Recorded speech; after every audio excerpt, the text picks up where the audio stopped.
राहुल गांधी अदालत में हाजिर होने से बचने के लिए अपने वकील से ये अर्जी डलवाते हैं कि कोर्ट में आने से उनकी जान को खतरा है। इतना ही नहीं, इस अर्जी में राहुल गांधी के वोट चोर अभियान को भी जोड़ दिया गया। मतलब पूरा नमक मिर्च लगाकर अर्जी पेश की गई। लेकिन कुछ घंटे बाद ही ये कहा गया कि वकील ने राहुल गांधी की मर्जी के बगैर अर्जी डाल दी थी, इसलिए अब उसे वापस लिया जाएगा। असल में मामला सावरकर मानहानि केस का है, जिसमें पुणे की अदालत में उनके वकील ने राहुल की जान को खतरा बताते हुए एक अर्जी दायर कर दी। अर्जी दायर होते ही हंगामा खड़ा हो गया। तब कांग्रेस को लगा कि गलती हो गई, ऐसी अर्जी नहीं डालनी चाहिए थी।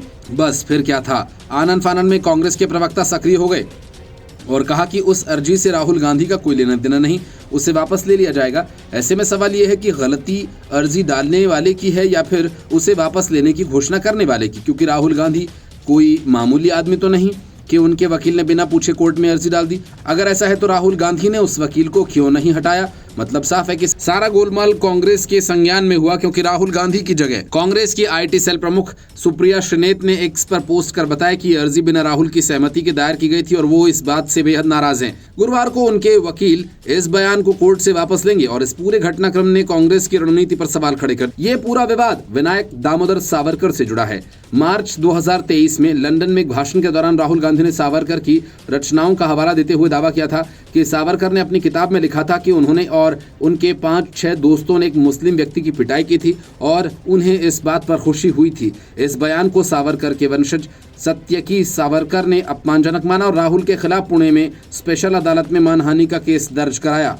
इस बीच राहुल गांधी के वकील मिलिंद दत्तात्रेय पवार ने कोर्ट में अर्जी दायर की कि जिसमें दावा किया गया कि सत्यकी सावरकर की वंशावली को देखते हुए राहुल की जान को खतरा है। अर्जी में कहा गया कि सत्यकी नाथुराम गोडसे और गोपाल गोडसे यानी महात्मा गांधी की हत्या के मुख्य आरोपियों के मृत पक्ष से जुड़ा है। इसके अलावा सत्यकी का सावरकर से भी संबंध होने का दावा किया गया। अर्जी में जिक्र किया गया था कि सावरकर की विचारधारा और उनके अनुयायियों की हिंसक प्रवृत्तियों के इतिहास को देखते हुए राहुल को नुकसान पहुंचाए जाने या फिर गलत फंसाए जाने का डर है।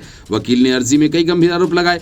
उन्होंने कहा कि राहुल गांधी ने हाल ही में संसद में वोट चोर सरकार का नारा दिया और चुनावी अनियमितताओं के खिलाफ सबूत पेश किए। इसके बाद उनकी राजनीतिक दुश्मनी बढ़ गई। अर्जी में 2 बीजेपी नेताओं की धमकियों का जिक्र था। केंद्रीय मंत्री रवनीत सिंह बिट्टू ने राहुल को देश का नंबर 1 आतंकवादी कहा था, जबकि बीजेपी नेता तरविंदर सिंह मारवाह ने खुलेआम धमकी दी थी। अगर राहुल सही व्यवहार नहीं करेंगे तो उनका अंजाम उनकी दादी इंदिरा गांधी जैसा हो सकता है। वकील ने कोर्ट से मांग की है राहुल की सुरक्षा के लिए निवारक उपाय किए जाएं। अर्जी के जरिए कहा गया कि ये कदम न केवल राहुल की जान को बचाने के बल्कि ये राज्य का संवैधानिक कर्तव्य भी है। अर्जी में यह भी जिक्र किया गया कि सत्यकी सावरकर अपने प्रभाव का दुरुपयोग कर सकते हैं, जिससे राहुल को निशाना बनाया जा सकता है। लेकिन इस अर्जी के कुछ ही घंटे बाद कांग्रेस की ओर से सुप्रिया श्रीनेत का बयान आया, जिसने सबको हैरान कर दिया और इस पूरे घटनाक्रम ने कांग्रेस की रणनीति पर सवाल उठा दिए। कुछ लोग इसे राहुल की छवि को चमकाने की कोशिश बता रहे हैं। सोशल मीडिया पर चर्चा गर्म है। पहले जान का खतरा बताकर सुर्खियां बटोरी और अब अर्जी वापस लेकर नया ड्रामा रच दिया। एक यूजर ने लिखा कि कांग्रेस पहले डर का माहौल बनाती है और फिर सहानुभूति बटोरने के लिए अर्जी वापस ले लेती है। ये पुराना पैंतरा अब नहीं चलेगा। Bureau report, news of India.